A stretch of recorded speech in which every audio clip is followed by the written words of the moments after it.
Batch Traceability 360 is a CompuTec plugin for SAP Business One and CompuTec ProcessForce, which helps advanced manufacturers track the entire lifecycle of their batches.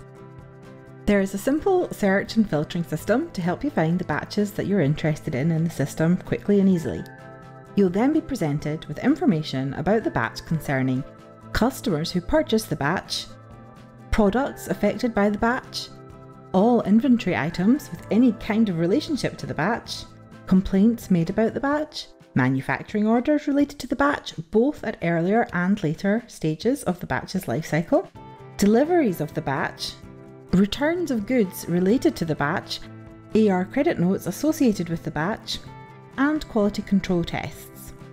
For each topic, you can view the relevant data on a table, and key information is also presented as either a graph or a map on the right-hand side.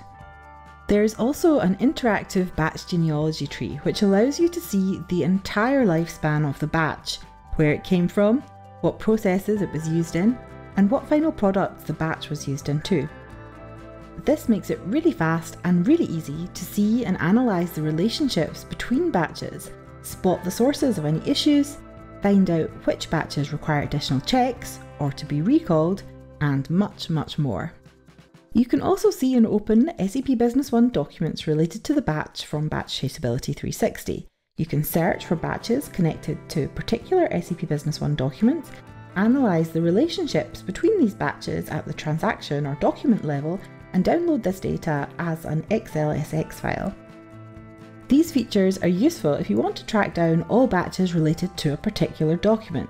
For example, if something is not quite right with your final good, you might want to trace all batches with any connection to the relevant manufacturing order.